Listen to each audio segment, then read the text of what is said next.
I have this buyer. We were like just under contract, maybe like a week or so after getting her offer accepted. I got a call in the morning and she had a bad dream. She had a nightmare that...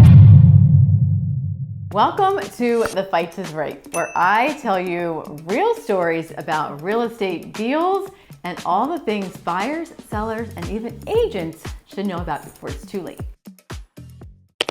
What happened was crazy. I don't even know where I found her. She was a referral to me from someone. I don't even remember, because this was like, I don't know, 10 years ago or something. But she was from Arizona and she was military. And so she was moving here. She moved to Aberdeen to work on APG. We went and looked at houses kind of in the area, but backstory, she has PTSD, very bad PTSD. When she decided to choose this house that was literally a stone's throw to Ripken Stadium with the fireworks going off all the time, I was kind of surprised. But that's the house that she chose. So really nice rancher, beautiful inside. We get under contract, we write the whole contract up. Didn't even get to like inspections. She put her deposit down, all the normal things. I got a call from my buyer in the morning and she had a bad dream. She had a nightmare that the big tree in the front yard of the house that she was buying fell on the house. So she no longer wanted to buy the house because she thinks the tree is going to fall on it. And me, I'm like, everybody has bad dreams when they're buying a house.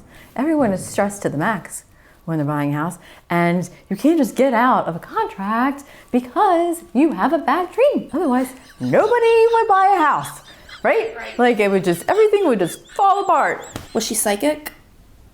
No, I don't think she was psychic. I don't know. I've been driven by that house since maybe a year after I sold it, just to see if she was still there, to see if a tree fell. Was she? Yeah, she's still there. It hasn't sold. She has some weird what is those white flowy silk things outside, around a rock formation. To be where you can't. In the front yard, I don't know, a séance, That's scary. Something literally in the front yard, you can see it from the street. That's scary, yeah. So in my mind, I'm like, why do you think you're going to be able to get out of a contract? But she was completely adamant that she was not buying that house because of the tree. From that point, she completely ghosted me and would not respond to my emails, my texts, my phone calls, nothing. All she kept saying was she was not buying the house. We got to the point of inspection. So when you go under contract on a house, you have a certain time frame for inspections to have them and to request any repairs. She didn't even schedule the inspection. She totally lost out on that whole negotiating, hey, what if there really is something wrong with the house? She could have gotten out of the contract from that. But no, she just totally did not even move forward on it. Yeah, she was just crazy and I didn't know what to do. I was talking to the listing agent because we're kind of all in this together because she has to tell her seller hey, this lady is woohoo. And I got my broker involved. I mean, all the things, and she just would not respond to me. And nice. So yeah, it's great. It's awesome. What's going through your head? You get this call and you realize she's serious and not joking. Well, I know. I thought she was joking at first, but she just kept going on and on about it. And she was legit, thought she could really get out, for any reason at all. I mean, she could have. She would have just lost her deposit. I mean, I don't even know how much the deposit was at that point. I mean, she would have lost a couple $1,000, but I guess the tree wasn't worth it. I don't know. So she didn't want to go the regular route of just being she didn't want to go the regular route. She didn't want to go and spend money on inspections and appraisal and do all that. She just wanted to walk away because of a dream. So at this point, she calls you, tells you this. You're like, you can't do that. And I'm guessing she's like, sorry. And then she ghosts me. She completely ghosts me. And you can't get in contact with her. I can't get in contact with her. My broker's trying to call her. We're trying to do all these things. And meanwhile, we're all also having it all in email, what we're doing. I like things in writing and I like things time-stamped and date-stamped because you just never know. And it actually came in very handy during this. Everything's in writing. We're trying to call, all the things. And she's like, It's just all that she would respond was that she wasn't buying the house because of the tree. And everyone now in the process is aware of it. Everybody is aware of the process of the nightmare with the tree falling on the house. And so then one day, we're like a week before settlement is supposed to occur, and I get a phone call from an attorney. And her and I were discussing the entire situation, that my buyer had contacted her, had gotten representation from her to get her out of this contract. And I went through the whole thing with her about the tree falling and the nightmare and how she was defaulted on the inspections and the appraisal and all the things. And I had to literally send her all of our email threads, everything from the whole, before she bought, when she went under contract, all the contact communication we've had since we went under contract. I just forward all of that to her so she could read it and see that she was in default and all the things. So she hired the attorney. She hired an attorney to get her out. And she believed that she could get out with this attorney. Yes. Because she had a nightmare. Yes. Wow. So the next day, the attorney calls me back and she was like, she cannot get out of this contract. She has to move forward. She has to buy this house. And I'm going to charge her $1,500 extra just for wasting my time. Total waste of everyone's time thinking that you can get out of a contract from a nightmare. So from here, the attorney tells you she has to buy the house, but she's still ghosting you. She's still ghosting me. But you have to work with her. Yes. So I have to literally continue to send all the communication hey, walkthrough is at this time. Settlement is at this time. Make sure you bring this with you. Make sure you bring, all the things. And then it comes to walkthrough and I show up at the house and I am a nervous wreck because I don't know if she's going to scream at me. Right. I don't know if she's not going to show up. I don't know what I'm getting, or if anything, I was a complete nervous wreck. And how did she find out about, how did you even get connected with her?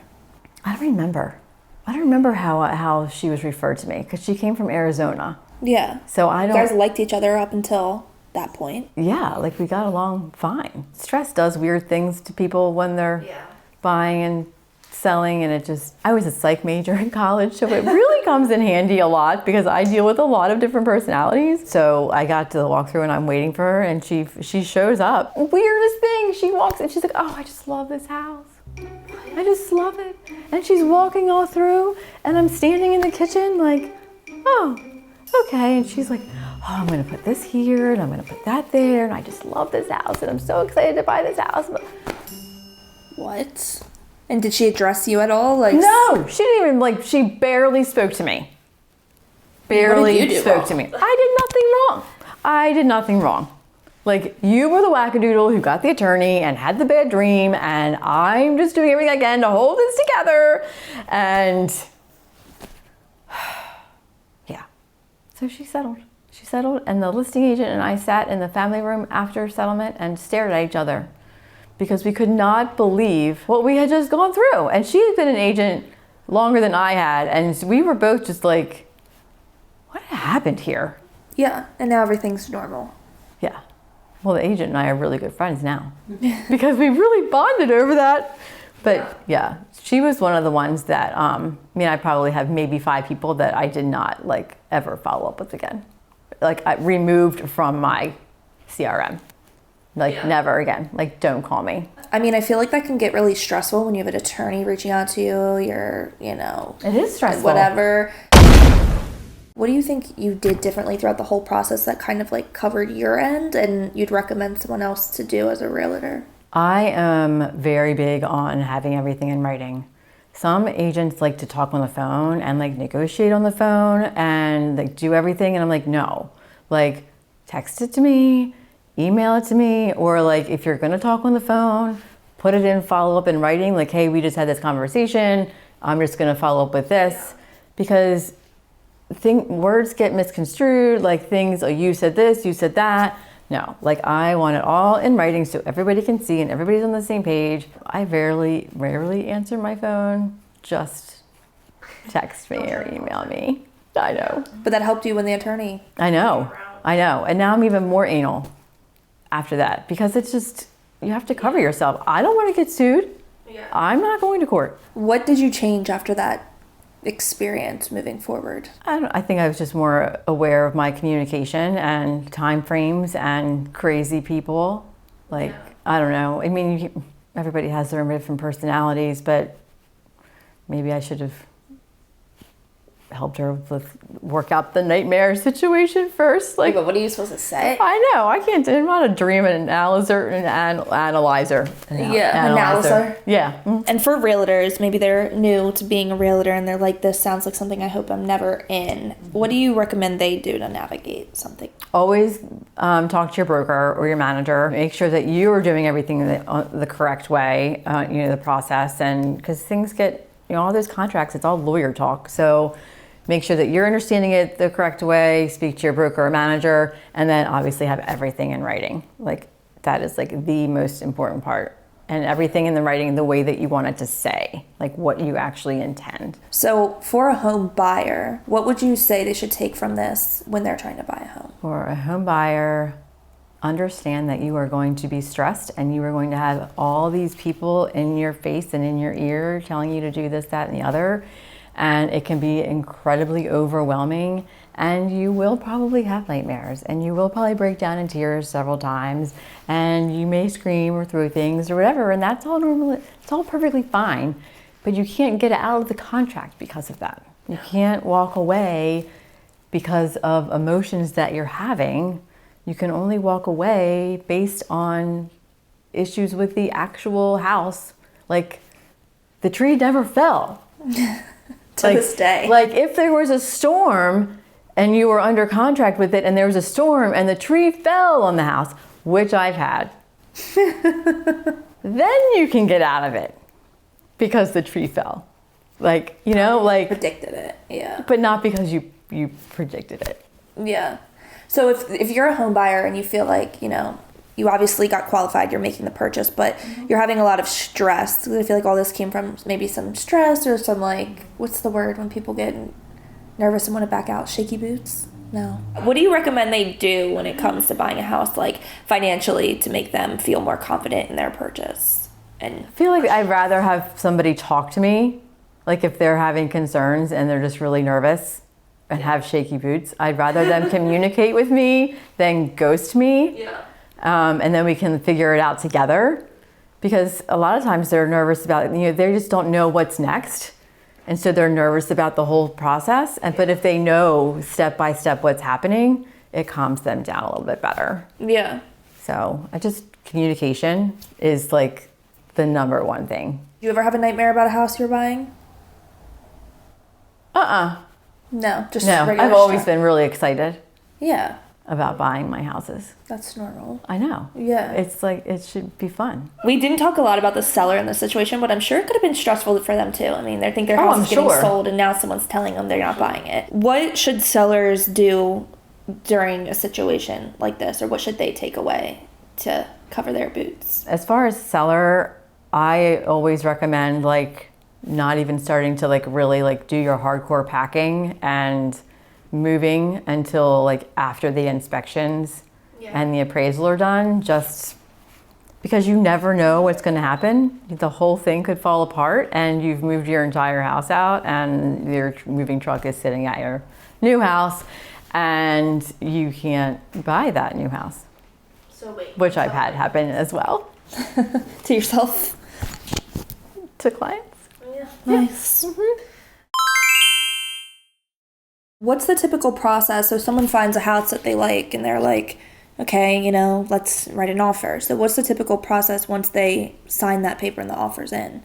That makes her, she can't just out and leave and say, I'm not doing it anymore. Once the seller signs it and finally it's accepted, then she can only get out on an actual contingency. So if the inspection was bad, she could have gotten out of the contract from that. If it doesn't appraise, if her financing falls through, any of that she could have gotten out of the contract, not from a nightmare. Yeah, it doesn't work. It doesn't really work that way. It was a nightmare for you now. And she was a very big nightmare for me.